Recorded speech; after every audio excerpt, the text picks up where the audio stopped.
Hi, dear students. Myself Pooja Patwar, and today we are going to read our next chapter from the book Moments. The name of the chapter is A House is Not a Home. So, basically, when we talk about house or home, we take their meaning same. But there is a slight difference between the words house and home. So let us discuss how they are different. So house is a building that is made using cement, bricks and concrete things, and the people live in it. ठीक है, people वहाँ रहते हैं. Whereas जो हमारा house है, home है, sorry, so that is also a building. But building में ये वो building है जहाँ पे family lives रहती है, and they share the bond of love. They share the bond of togetherness. They have the feeling of oneness, means they consider, they know that they are one, whether it is happiness or it is a grief, they share among themselves, and they feel each other's sorrow equally. So this is the basic difference between house and home. Now let us talk about the story. So in this story, it's the author loses his house in a house fire. उसका घर जो है वो जल जाता है, and his mother buys a new house for him. वो दोनों नए घर में शिफ्ट होते हैं. एंड जब उसका घर जलता है, उसको लगता है कि उसका सारा कुछ ख़त्म हो गया है, अब कुछ नहीं बचा है. ठीक है, उसको लगता है कि मेरे घर ख़त्म होने के साथ सब कुछ ख़त्म हो गया है. बट लेटर ऑन ही रियलाइजेस कि उसका जो घर है, न्यू घर है, वो अपनों की, उसकी फैमिली के प्यार से और उसके जो प्यार करते हैं, उसकी केयर करते हैं, उन सभी के प्यार से बना है. So let us start reading the chapter, reading the story, and know more about this story. This story reflects the challenges of being a teenager and the problems of growing up. How does the author overcome his problems? So basically ये जो story है, ये deal करती है कि एक teenager को क्या क्या problems आती हैं. सो टीनेजर कौन होता है? जो अपनी टीन्स में होता है, जैसे 16, 17, राइट, 18, 19. तो ये जो एज होती है, उनमें उसको क्या प्रॉब्लम्स आती हैं, एंड बड़े होने की क्या प्रॉब्लम्स होती हैं. How does the author overcome his problems. और अब वो जो ऑथर हमारा है, वो इन प्रॉब्लम्स से ऊपर कैसे उठता है, कैसे फेस करता है. My first year of high school felt awkward. Awkward means strange. तो उसका जो फर्स्ट ईयर था हाई स्कूल का, वो बड़ा उसके लिए स्ट्रेंज था. After leaving junior high at the head of my class with all the seniority the upper grade levels could afford me. उसने जूनियर स्कूल अपना छोड़ दिया और उसके बाद हाई स्कूल में उसने एडमिशन ले लिया. एक तरह से वो मतलब सीनियर ग्रुप में ऐड हो गया था. It felt strange starting over as a freshman. और वहाँ पे उस स्कूल में उसको as a fresher strange feel हो रहा था. वो वहाँ पे अकेला फील हो रहा था. The school was twice as big as my old school. जो उसके पुराने स्कूल से जो नया स्कूल था, ये 2 गुना बड़ा था. And to make matters worse my closest friends were sent to a different high school. और भी ज़्यादा दुखदाई उसके लिए क्या था कि उसके जो बेस्ट फ्रेंड्स थे, उनको उनके पेरेंट्स ने किसी और स्कूल में भेज दिया था. I felt very isolated. Isolated means alone. वो वहाँ पे बहुत अकेला फील कर रहा था. I miss my old teacher so much that I would go back and visit them. वो अपने पुराने टीचर्स को इतना ज़्यादा मिस करता था कि वो उनको वापस वहाँ जाता और उनको मिल के आता.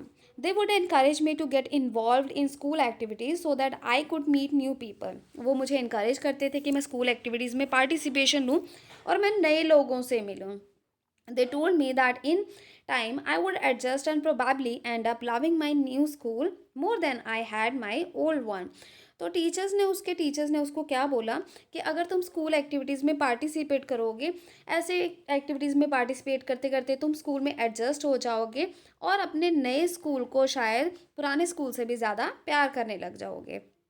They made me promise that when that happened, I would still come by and visit them from time to time. और उन्होंने मेरे से ये प्रॉमिस भी लिया कि जब ये ऐसा हो जाएगा, मतलब जब वो जो ऑथर है वो अपने पुराने स्कूल से ज़्यादा नए स्कूल को प्यार करने लगेगा, ज़्यादा अटैच हो जाएगा, तब भी वो उनसे मिलने के लिए आएगा. I understood the psychology in what they were saying. मुझे समझ आ रहा था, मैं समझ रहा था कि वो क्या कह रहे थे, मतलब वो किस तरह से उनका कहने का भाव क्या था। But I took some comfort in it nonetheless. But उसको थोड़ा, जो ऑथर है उसको थोड़ा सा कंफर्ट मिला इससे। One Sunday afternoon, not not long after I had started high school, I was sitting at home at our dining room table doing homework. It was a cold and windy fall day, and we had a fire going in our fireplace. Sunday afternoon था, अभी उसको school join किए हुए ज़्यादा time नहीं हुआ था। घर पे वो डाइनिंग टेबल पे बैठ के ऑथर क्या कर रहे थे, अपना होमवर्क कर रहे थे। बहुत ज़्यादा ठंडी हवा चल रही थी और फॉल डे था, मतलब पत्ते गिर रहे थे। And we had a fire going in our fireplace, उनकी जो अंगीठी थी, फायर प्लेस थी, वहाँ पे आग जल रही थी। As usual the my red tabby cat was lying on top of all my papers. तो हमेशा की तरह उसकी जो टैबी कैट थी, रेड टैबी कैट, वो उसके पेपर्स के ऊपर बैठी हुई थी। पर्रिंग लाउडली, पर्रिंग क्या होता है, साउंड द कैट्स मेक। ठीक है, तो वो वहाँ पे बैठ के क्या कर रही थी, आवाज़ कर रही थी, पर कर रही थी। And occasionally swatting at my pen, swatting means hitting. तो वो अपनी पूंछ के साथ क्या कर रही थी, उसके पेन को बार बार हिट कर रही थी अपना इंजॉयमेंट के लिए। She was never far from me, तो वो मेरे से हमेशा कभी भी ज़्यादा दूर नहीं रहती थी। I had rescue her when she was a kitten, जब वो अभी छोटी सी थी तो मैंने उसको बचाया था। And somehow she knew that I was the one responsible for giving her the good life. और किसी तरह उसको ये पता था कि ये जो उसको अच्छी लाइफ मिली है उसके लिए मैं रिस्पॉन्सिबल हूँ। My mother kept stoking the fire to keep the house nice and warm. Stoking means उसमें स्टॉक डालता रहना, उसमें सामान डालते रहना ताकि आग जो है वो जलती रहे और घर क्या है वो अच्छा रहे और गर्म रहे। Suddenly I smelled something strange, अचानक से मुझे कुछ स्ट्रेंज सी स्मेल आई। देन आई नोटिस्ड इट, और मैंने उसको नोटिस किया। Smoke pouring in through the seams of the ceiling, ceiling की जो सीम्स थी, जगह थी, उसमें से क्या हो रहा था, उसमें जो स्पेस थी उसमें से जो धुआं था वो क्या आ रहा, अंदर आ रहा था। The smoke began to fill the room so quickly that we could barely see. Smoke इतना ज़्यादा, स्मोक जो रूम था वो स्मोक से इतना ज़्यादा भर गया था कि ऑथर जो है वो हार्डली उनको दिख भी नहीं रहा था। Groping our way to the front door, groping means blindly किसी चीज़ को सर्च करना, to search for something blindly. ठीक है, तो वो अंधेरे में ऐसे देख रही हैं चीज़ों को,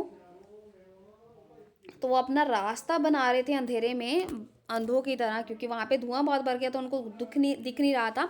तो वो अपना क्या कर रहे थे, रास्ता ढूंढ रहे थे। We all ran out into the front yard, हम फ्रंट यार्ड में भागे। By the time we made our way outside the whole roof was encurved in, encurved means उसमें मतलब पूरी तरह से कवर हो गया था फ्लेम्स की वजह से। And it was spreading quickly, जब तक हम अपना बाहर की तरफ पहुंचे तो पूरी की पूरी छत फ्लेम्स लपटों में थी। एंड वो जो आग थी वो बहुत ज़्यादा जल्दी फैल रही थी।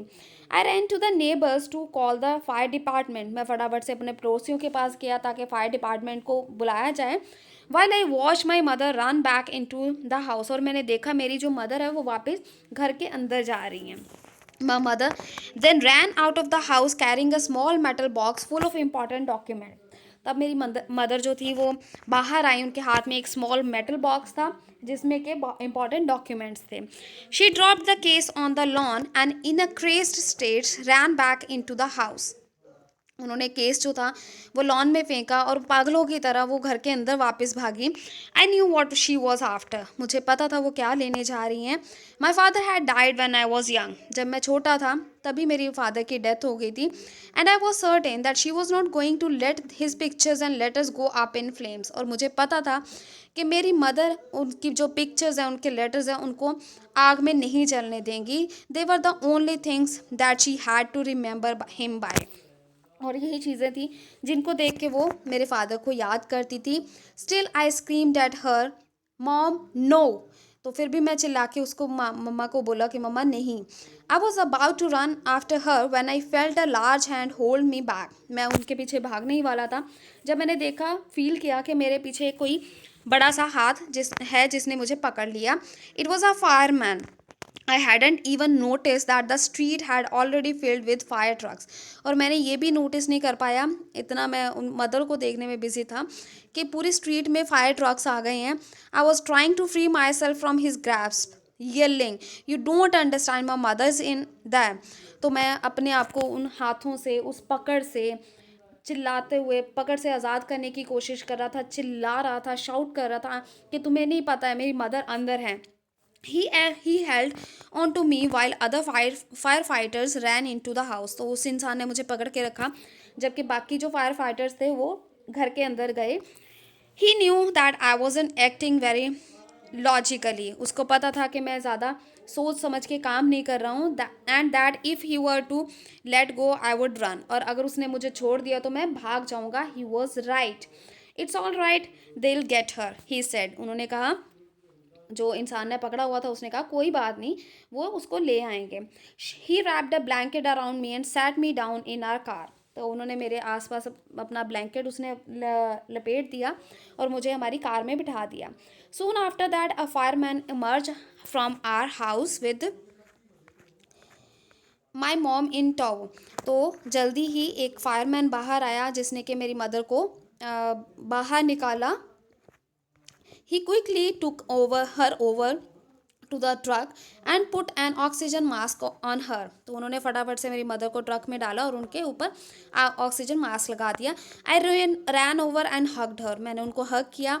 All those times I ever argued with her and hated her vanished at the thought of losing her.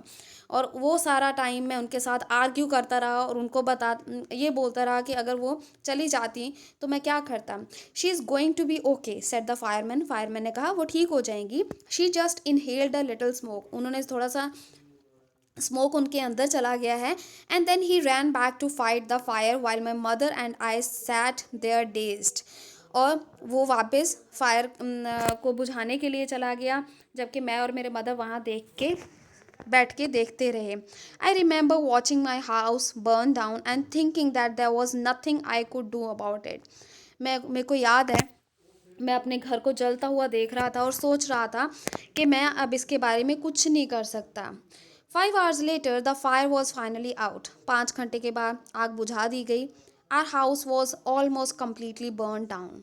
हमारा घर पूरी तरह से जल चुका था. But then it struck me, I hadn't seen my cat. Why was my cat? Much to my horror I realize that she was nowhere to be found. Then, all at once, it hit me. The new school, the fire, my cat. I broke down in tears and cried and cried. I was suffering loss big time. So, he realized कि उसका जो घर है पूरी तरह से जल चुका था. बट उसको अचानक से फिर याद आया कि उसने अपनी कैट को नहीं देखा था. तब उसने रियलाइज़ किया कि कैट तो कहीं भी नहीं थी. तो उसको लगा कि अब मेरे साथ कितना स्ट्रेंज हो गया. एक तो नया स्कूल, ऊपर से आग लग गई, फिर मेरी कैट. तो वो रोने लग गया और अब उसको लग रहा था कि मेरा बहुत बड़ा नुकसान हो गया है. The fireman wouldn't let us go back into the house that night. Fireman जो हैं वो उसको घर में उस रात वापस उनको जाने नहीं देंगे. It was still too dangerous, dead और अलाइव. तो अभी भी बहुत खतरा था. डेड और alive, I couldn't imagine living without knowing about my cat. अब उसको ये जानना था कि उसकी जो कैट है वो जिंदा है या मर गई है. Regardless I had to go. ये सारी बातों को छोड़ के उसको जाना था. We piled into the car with just the clothes on our backs and a few of fireman's blankets. हमें वहाँ से जाना था. हमने अपने कार में सारे कपड़े डाले जो हमारी बैग पे थे और कुछ एक फायरमैन जो ब्लैंकेट्स दिए थे वो थे. और हम ग्रैंड पेरेंट्स के घर चले गए रात बिताने के लिए. The next day Monday I went to school. Next day वो स्कूल गया. When the fire broke out I was still wearing the dress I had worn to church that morning but I had no shoes. अब जब घर में आग लगी थी तो ऑथर ने वही कपड़े पहने हुए थे जो उसने चर्च जाने के लिए पहने थे. बट उसके पास शूज़ नहीं थे. I had kick them of when I was doing my homework. मैंने उनको उठा के फेंक दिया था कहीं पे जब मैं अपना होमवर्क कर रहा था. They became yet another casualty of the fire. और एक और नुकसान हो गया फायर की वजह से. So I had to borrow some tennis shoes from my aunt. और मुझे अपनी आंट से कुछ शूज़, टेनिस शूज़ बोरो करने पड़े। Why couldn't I just stay home from school. तो वो सोच रहा है कि मैं घर पे क्यों नहीं रह सकता। My mother wouldn't here of it. मेरी मदर तो ये बात सुनेगी भी नहीं। But I was totally embarrassed by everything. मुझे हर चीज़ पे शर्म आ रही थी। The clothes I was wearing looked weird. जो मैंने कपड़े पहने थे वो अजीब से लग रहे थे। आई हैड नो बुक्स और होमवर्क। ना मेरे पास बुक्स थी ना होमवर्क था। And my back pack was gone. और जो मेरा बैग था वो भी जल गया था। I had my life in that backpack. मेरी पूरी ज़िंदगी थी उस बैक पैक में। The more I try to fit in the worse it got. जितना मैं उसको भुलाने की कोशिश कर रहा था इंसिडेंट को, उतना ज़्यादा वो मैं और दुखी होता जा रहा था। Was I destined to be an outcast and a geek all my life. तो now the author is thinking, so here now the author is thinking that is it his fate, क्या उसकी ये किस्मत है कि उसने हमेशा आउटकास्ट बन के रहना था। मतलब जिसको कि सोसाइटी रिजेक्ट कर जाती है उसे हम आउटकास्ट बोलते हैं, मतलब सोसाइटी से बाहर। एंड अ जीक मीन्स अनफैशनेबल। तो क्या उसकी ये किस्मत में थे कि उसने हमेशा के लिए अनफैशनेबल और आउटकास्ट बन के रहना था। That's what it felt like, I didn't want to grow up. और मुझे ऐसा ही फील हो रहा था। और मैं अब बड़ा नहीं होना चाहता था। चेंज और have to handle life if it was going to be this way. और मैं नहीं चाहता था मैं बड़ा हूँ और मैं अपनी लाइफ को हैंडल करूँ अगर मेरी लाइफ ऐसी होनी है। I just wanted to curl up and die. मैं चाहता था मैं कर्ल अप हो जाऊँ और मर जाऊँ। I walked around school like a zombie. Zombie की तरह यहाँ वहाँ घूम रहा था। Everything felt surreal and I wasn't sure what was going to happen. हर चीज़ अजीब सी लग रही थी और मुझे ये पता नहीं था अभी क्या होने वाला है। All the security I had known from my old school, my friends, my house and my cat had all been ripped away. जो सिक्योरिटी मुझे मुझे मिलती थी मेरे स्कूल से, मेरे घर से, मेरे फ्रेंड्स से, मेरे लोगों से, वो और मेरी कैट से, वो सारी मेरे से छीनी जा चुकी थी। When I walked through what used to be my house after school that day, I was shocked to see how much damage there was. जब मैं स्कूल के बाद घर वापस गया जो कि जल चुका था, वहाँ पे जितना डैमेज हुआ था उसको देख के मैं हैरान रह गया। Whatever hadn't burned was destroyed by the water and the chemicals they had used to put out the fire. जो चीज़ें जली नहीं थी वो सारी पानी और केमिकल्स जो कि फायरमैन ने यूज़ की थी आग को बुझाने के लिए, उसके द्वारा डिस्ट्रॉय हो गई थी। The only materials things not destroyed were the photo albums, document and some other personal items that my mother had manage to heroically rescue. जो चीज़ें मटेरियल चीज़ें थी जो नहीं डिस्ट्रॉय हुई थी वो थी फ़ोटो एल्बम, डॉक्यूमेंट और वो बाकी चीज़ें जो मेरी मदर ने बचा ली थी। But my cat was gone and my heart ached for her. But मेरी जो कैट थी वो मर चुकी थी और मेरा दिल दुखी हो रहा था। There was no time to grieve. मगर दुखी होने का टाइम नहीं था। My mother rushed me out of the house. मेरी मदर ने मुझे घर से बाहर लेके आई। We would have to find a place to live. हमें घर ढूंढना था रहने के लिए। And I would have to go buy some clothes for school. अब और मुझे नए कपड़े भी खरीदने थे स्कूल के लिए। We had to borrow money from my grandparents because there were no credit cards, cash और even any identification to be able to withdraw money from the bank. हमें मेरे ग्रैंड पेरेंट्स से पैसे उधार लेने पड़े क्योंकि कोई क्रेडिट कार्ड नहीं था, कैश नहीं था और कोई आइडेंटिफिकेशन भी नहीं बची थी ताकि हम बैंक से पैसे निकलवा सकें। Everything had gone up in smoke. हर चीज़ जल चुकी थी। That week the rubble that used to be our house was being cleared off the lot. और उस हफ्ते को वो रबल जो चीज़ थी जिसको हम घर बोलते थे उसको सारा साफ़ किया जा रहा था। Even though we had rented an apartment nearby. हमने पास में एक अपार्टमेंट किराए पे ले लिया था। I would go over to watch them clear away debris. Debris होता है जो चीज़ बचा हो, बचा कुचा मटीरियल, ठीक है, उसको डेब्रिज बोलते हैं। तो मैं फिर भी वहाँ जाता था देखने के लिए, hoping that my cat was somewhere to be found. मुझे लगता था शायद मेरी कैट वहाँ से मिल जाए कहीं। She was gone. I kept thinking about her as that vulnerable little kitten. और मैं अपनी उस किटन के बारे में ही सोचता रहता था जिसको मैंने बचाया था। In the early morning when I would disturb her am get out of bed. Early morning जब मैं उसे तंग करता था और उसे बेड से उठाता था, she would tag along after me, वो मेरे पीछे पीछे आती थी, क्लाइंब अप माई रोब, मेरे कपड़ों के ऊपर, नाइट सूट के ऊपर चढ़ जाती थी, and crawl into my pocket to fall asleep, और मेरी पॉकेट में आके छिप जाती थी सोने के लिए। I was missing her terribly, मैं उसको बहुत ज़्यादा मिस कर रहा था। It always seems that bad news spreads quickly, और हमेशा ऐसा होता है कि जो बुरी खबर होती है वो ज़्यादा जल्दी फैलती है। And in my case it was not different, और मेरे केस में बिल्कुल भी अलग नहीं था। Everyone in high school including the teachers was aware of my plight, plight means situation. तो हर कोई न्यू स्कूल में मेरी सिचुएशन, मेरा जो हालात थे, मेरे साथ जो बीता था, उससे अवेयर थे, मीन्स उनको सब पता था।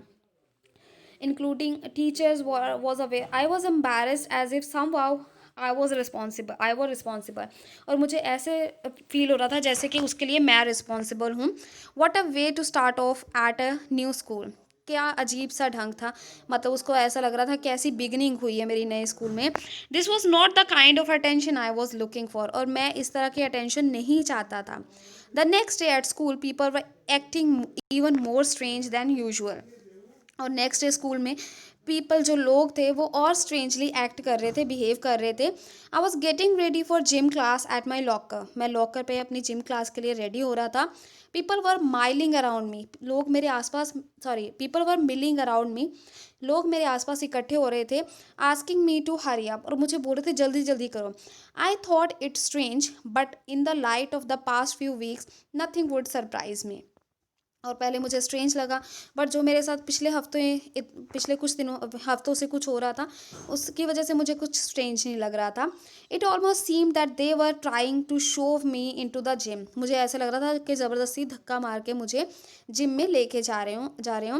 देन आई सॉ वाई, तब मुझे पता चला कि वो क्यों कर रहे थे। That was a big table set up with all kind of stuff on it just for me, एक बड़े से टेबल पे बहुत सारा सामान रखा हुआ था मेरे लिए। They had taken up a collection and bought me school supplies, notebooks, all kinds of different clothes, jeans, tops, sweatsuits. It was like Christmas.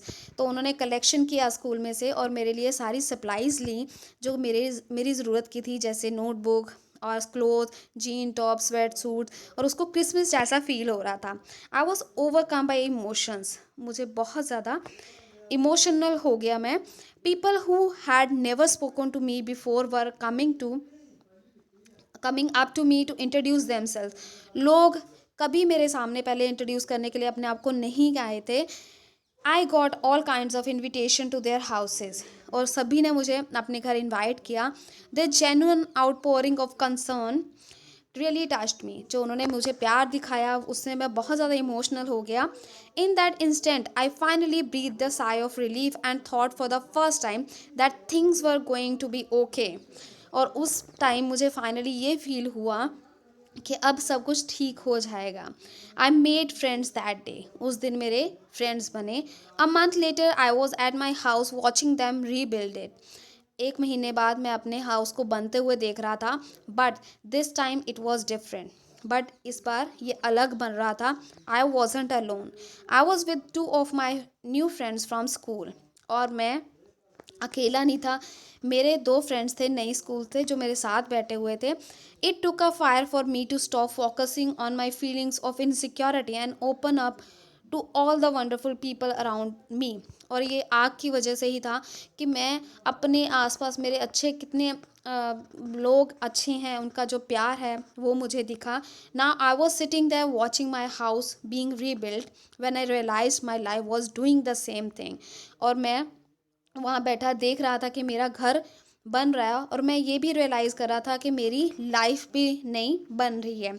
While we sat there on the curb planning our my new bedroom, I heard someone walk up to me from behind and say, does this belong to you. तो जब मैं वहाँ पे कर्ब पे बैठा हुआ था, अपने नए बेडरूम की प्लानिंग कर रहा था कि कैसे बनाना है, तो मेरे पीछे से कोई आया, उसने कहा कि ये क्या तुम्हारी है। When I turned around to see who it was, I couldn't believe my eyes.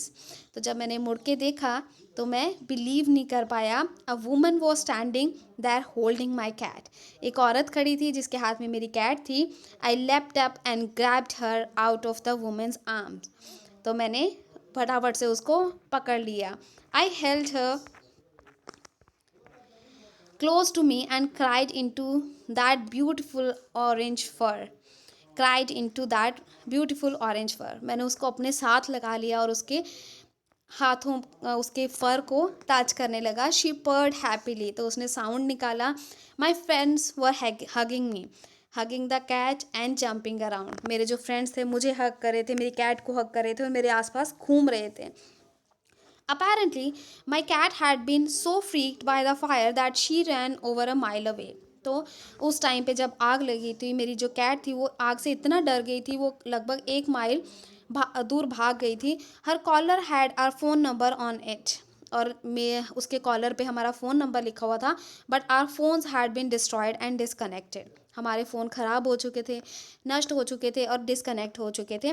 This wonderful women took her in and worked hard to find out whose cat it was. तो ये जो औरत उसे लेके आई थी, उसने बहुत कोशिश करके ये पता लगाया कि ये कैट किसकी थी। Somehow she knew this cat was loved and sorely missed, और किसी तरह से उसको पता चल गया था कि ये जो कैट है उससे कोई बहुत प्यार करता है और वो कोई उसको बहुत ज़्यादा मिस करता है। As I sat there with my friends and my cat curled up in my lap, all the overwhelming feelings of loss and tragedy seem to diminish. जब मैं अपने फ्रेंड्स के साथ बैठा हुआ था और मेरी कैट जो मेरी लैप में थी कर्ल होके बैठी हुई थी, सारी जो फीलिंग्स थी नुकसान की, ट्रेजेडी की, वो सारी ख़त्म होती जा रही थी।